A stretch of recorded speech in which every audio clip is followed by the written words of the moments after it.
The global efforts to fight the dreaded COVID-19 continues as the World Health Organization, in collaboration with a medicine manufacturing company, are working on to distribute at least 2 billion COVAX vaccine around the world by the end of next year. The UN health body, in an encouraging gesture, has also decided to set up a fund to support poor nations in case they suffer any side effects from the COVAX vaccines. At this time in the history, we can only hope that all goes well in our fight against COVID-19. Good morning, I'm Sarah Chitrakar and these are the top stories of the hour. Chairman duo of the ruling Nepal Communist Party using numerous political gambits to gain an upper hand in the majority equation in the party. The death tally due to COVID-19 in the country climbs to 920 with 16 more deaths reported. Infection cases cross 168,000 with over 3,500 cases.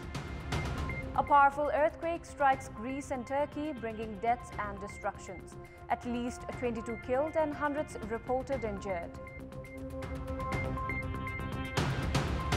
And Rajasthan Royals hammer Kings 11 Punjab to consolidate their claims for playoff berth.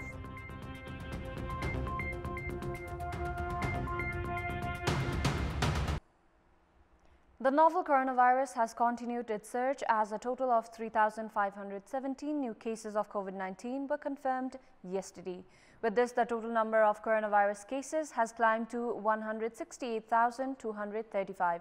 Likewise, 16 more deaths were reported yesterday, taking the death tally from the coronavirus to 920. According to the Health Ministry, a total of 14,989 swab samples were tested yesterday, taking the test tally to over 1.43 million. 1,888 cases were reported from the federal capital, as Kathmandu district confirmed 1,508 cases, while Lalitpur reported 249 and Bhaktapur registered 131 cases. Likewise, 4,096 individuals registered full recovery yesterday, taking the national recovery tally to 128,958, as the recovery rate has climbed to 76.7%. According to the Health Ministry, there are over 38,000 active cases in the country, with 7,270 in isolation centers, 31,387 in home isolation, and 2,666 corona patients in various quarantine facilities. The ministry informed that 71 patients are receiving treatment with ventilator support, while 300 are in intensive cares. The chairman duo of the ruling Nepal Communist Party, Prime Minister KP Sharma Oli and Executive Chairman Pushpa Kamal Dahal, are using numerous political gambits to gain an upper hand in the majority equation in the party. Premier Oli has adopted a dual strategy by calling and pleasing leaders from disgruntled faction and has also resorted to sending his envoy to Executive Chairman Dahal to initiate consensus. However, the Dahal Nepal faction is not in a mindset to retreat from the stand they have taken against the Oli faction. They at the same time are looking for various alternatives to mount pressure on Premier Oli. The chairman duo have maintained distance from one another since the last week. However, Prime Minister Oli has been sending his confidants to Dahal residence in the capital's Kumaltar in a bid to build some rapport with the executive chairman. According to our sources, Executive Chairman Dahal has now reached a mindset not to enter into an agreement with Premier Oli under any circumstances and has been insisting on calling the Secretariat Committee meeting. Given the scenario, Executive Chairman Dahal is looking for convening the Secretariat meeting on his own if Prime Minister Oli does not give a go-ahead in this regard. The Dahal-led camp has signalled a warning to overthrow Oli-led faction from the party's Secretariat, Central Committee, the province and the central government. Meanwhile, Prime Minister Oli has been holding discussions with standing committee members close to him, including leaders Ishwar Pokhrel, Bishnu Paudel, Subhash Nirmang and Sankar Pokhrel, among others, to come up with a counter-strategy to stem the rising aspirations of the Dahal-led faction. Premier Oli has even called a few leaders from former Maoist center at Balwatar to create an environment in his favor. The Central Committee meeting scheduled to convene from tomorrow has been deferred by a month, citing the surging coronavirus cases. Analysts are, however, projecting some serious turn of events prior to the rescheduled Central Committee meeting. It has already been a month and a half since Nepal bought 2 trains from India for 840 million rupees. However, it is not sure when these trains would come into operation, as the essential task of physical infrastructure has not been completed, while there are no technical human resource to operate these trains. We have more in this report.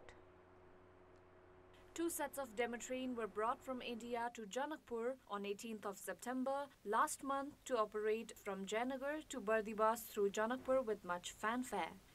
However, both the trains are languishing on the border area of Inarwa within tight security of armed police force. The government of Nepal had bought these trains for 840 million rupees, excluding customs duty, from Konkan Railway Corporation in India. There was a race among several departments of the government to take credits for bringing the pairs of trains. However, none of them have shown the desired interest in getting these trains operational. Nepal Railway Company is assigned to operate the trains, but has failed to even appoint technical human resource despite announcing vacancies for 129 posts a month ago. Even as concerned ministers and high-ranking officials have claimed of kicking off the railway service, marking the Viva Panchami for the past 3 years, the operation of the railway this year, it seems a far cry. The task of physical infrastructure is yet to complete, despite the government claim that the railway will be operational at a distance of 35 kilometers from Jayanagar to Kurta and Janakpur in the first phase. The railway track and other physical infrastructures have not been handed over yet. The provincial government, meanwhile, has expressed its dissatisfaction over the ongoing delay. It may be recalled that the Janakpur-Jayanagar railway service was closed 6 years ago. Experts have opined that the delay in resuming the railway service due to government's apathy could possibly waste the millions of investment made so far. In our Public Voice segment, we had asked the local residents in Chitwan what's your take on Prime Minister, ministers and other high-ranking officials concealing their property details. Let's take a look at what they had to say. Public Voice. नियम कानुन बनाउने मान्छेहरुबाटै यस्तो काम हुनु चाहिँ यो चाहिँ एउटा राज्यको नियमहरुलाई लत्याउँदै आफ्नो दम्भ देखाएको सार्वजनिक गर्नुपर्छ स्वच्छ सो आर्जन गरेको हो भने त उनीहरुले निष्पक्ष रूपले दिनु पर्यो नि सार्वजनिक पदमा रहेर आफूले कमाएको सम्पत्ति अथवा कुनै त्यस्तो तरिकाले कमाएको सम्पत्तिमा सार्वजनिक नगर्नुको कारण उनीहरु अकुश सम्पत्ति कमाउने जुन इच्छा राख्दछन् त्यो उनीहरुले आफ्नो सन्तान दर सन्तानको लागि आफ्नो पुस्ताको लागि भनेर उनीहरुले चाहिँ त्यो कमाउने चाहिँ जुन चाहिँ चेष्टा गर्दछन् त्यो चाहिँ एकदम खराब प्रवृत्ति हो सार्वजनिक गृहहरु सबैले थाहा पाउनु पर्यो जनतादेखि लिएर सबै पक्षले थाहा पाउनु पर्यो हिजोको अवस्थामा के थियो र आजको अवस्थामा यिनीहरु के छन् भन्ने हिसाबले हेर्दाखेरि चाहिँ यिनीहरुले चाहिँ सबै सार्वजनिक आफ्नो सम्पत्ति सार्वजनिक गर्नुपर्छ र प्रत्येक वर्ष र जनतालाई पनि भन्नुपर्छ हाम्रो सम्पत्ति यति छ भनेर सबै ठाउँमा देखाउनु पर्छ जनताको कर खाएर बस्ने मान्छेले सार्वजनिक पद धारण गरेर बस्नु भएको छ उहाँले चाहिँ त्यो चाहिँ सार्वजनिक नगर्नु चाहिँ उहाँ चाहिँ त्यो भ्रष्टाचारको लागि चाहिँ प्रश्रय दिनुभयो मैले यसरी कमाए मैले यति गरे उसो गरे भनेर जनताले प्रष्ट रूपमा चाहिँ देखाउनु पर्छ क्लियरै भन्नु पर्छ त्यसका पछाडी केही शंकास्पद पनि हुन सक्छ अर्को कुरा उहाँले त्यो कामलाई चाहिँ एकदम न्यून भूमिका भएको त्यसलाई त्यति धेरै महत्त्व नदिएको यो गर्नुपर्छ भन्ने खालको उहाँले महसुस नगर्नु भएको हो कि सार्वजनिक पद धारण गरेका जो व्यक्तिहरू हुनुहुन्छ उहाँहरूले आफ्नो सम्पत्ति विवरण एकदमै सार्वजनिक गर्नु नै पर्छ यो नगर्नु भनेको उहाँहरूको नियतमाथि नै केही खोट रहेको हामीले सरलै त्यसलाई हामीले औल्याउन सक्छौं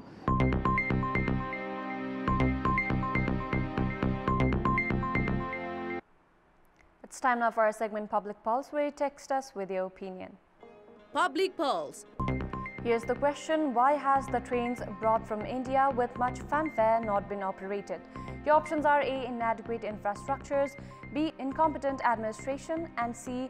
Circumstantial complications. The voting is on. Type NEWS, select your option A, B or C and send it to 34001 to share your opinion with us. And those were our latest headlines. Thank you for watching. Have a good day ahead.